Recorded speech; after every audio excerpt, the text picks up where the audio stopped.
Giving you an update every day on the polls, and every day we get a little closer to panic time. Brace for impact. So now we've got 4 states that are absolutely critical. Now, I used to talk about 3 states, Virginia, Colorado, and Pennsylvania. She had to hold those. If she holds those, she can lose Ohio and Florida and North Carolina and still be fine. And I thought that she had a large enough lead in all of those that 3 weeks before the election, I said, I think this thing's wrapped up. Now, then along came James Comey, and what we had feared happened. Her support is so soft that any significant hit to it sends it spinning and reeling out of control. So now let's go to those 4 critical states. I used to talk about the 3 states, but there's now a 4th, because she was so far ahead in New Hampshire that I thought that was done with. Uh-oh, not done with. Okay, last 2 polls out of each of these states. That doesn't mean that these polls are right. You should look at the combination of polls, but these are the most recent, and they give you a sense of which way things are trending, okay? Remington Research out of Virginia, 47-43. Okay, Clinton's still holding. 4-point lead, not too comfortable. I'm starting to worry a little bit, but holding. And then Susquehanna poll. Curious pronunciations today. Okay, 44% Donald Trump. Uh-oh, 41% Hillary Clinton. Okay, panic time. So now we go to Pennsylvania. Okay, still holding, not great number, but Monmouth, 48 Hillary Clinton, Donald Trump, 44, 4-point lead there. Pennsylvania, same Susquehanna poll. God, what is wrong with me on the pronunciation? Okay, anyway, 45% Hillary Clinton, 43% Donald Trump. That's a 2-point lead in Pennsylvania. Jesus Christ, it's a 2-point lead in Pennsylvania. A 2-point lead in Pennsylvania.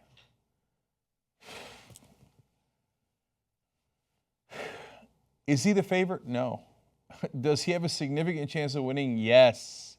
If you understand polling, I'm not talking about just the last poll. I've been looking at all the polls. And she used to have an 8-point lead in Pennsylvania, a combination of the polls. She had plenty of polls where she was up by double digits in Pennsylvania.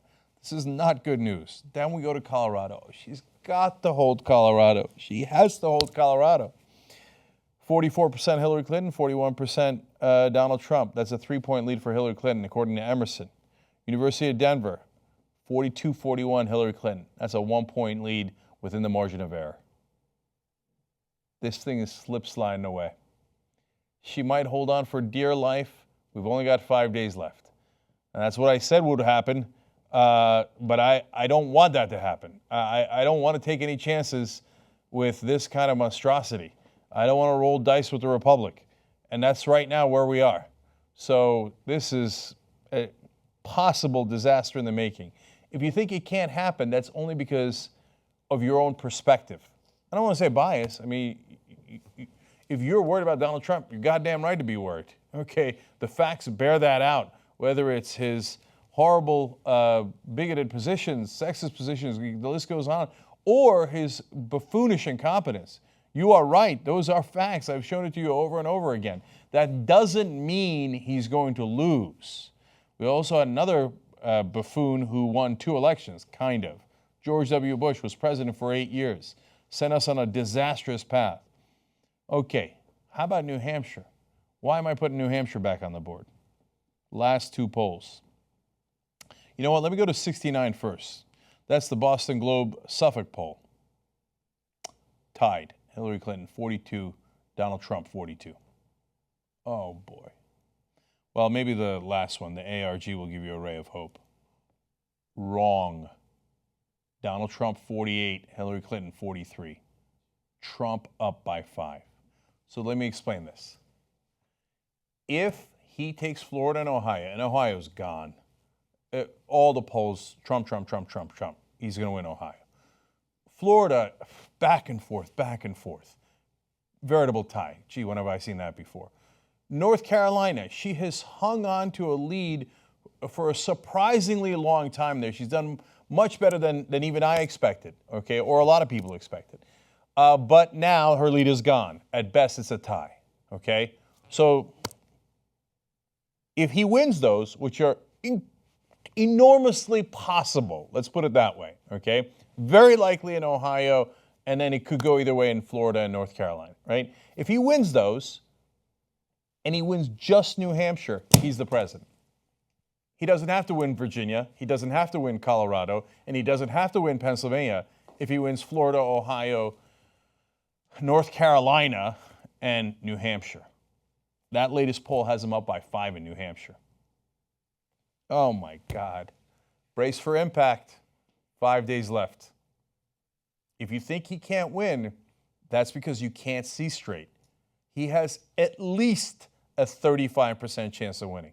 And I'm saying that not because I'm biased in favor of Hillary Clinton. No, I'm reading the polls, and I think that she's still going to barely hold on in Pennsylvania and Colorado and New Hampshire, I think, because those two polls are not the end-all be-all. There were other polls where she was leading. That's why I thought she had New Hampshire locked up, because she was up by 6 to 8 points, and it wasn't moving for a long time. Yes, the newer polls he's leading, but it goes up and down, it goes up and down. I think she's going to hang on, but that's a think at this point. And it could easily go to Trump. Everybody thinks that it can't happen. I'm telling you right now, it can happen, and there's some chance it's in the middle of happening right now. Trey's in the upright position, seatbelts on, and we are almost at ducking position, okay? We're coming in really low. Brace for impact. You know who makes independent media possible? You guys. Because of you, we can actually do this show free of any outside influence. That's what makes us so strong. Become a member today. tytnetwork.com/join. You are the media.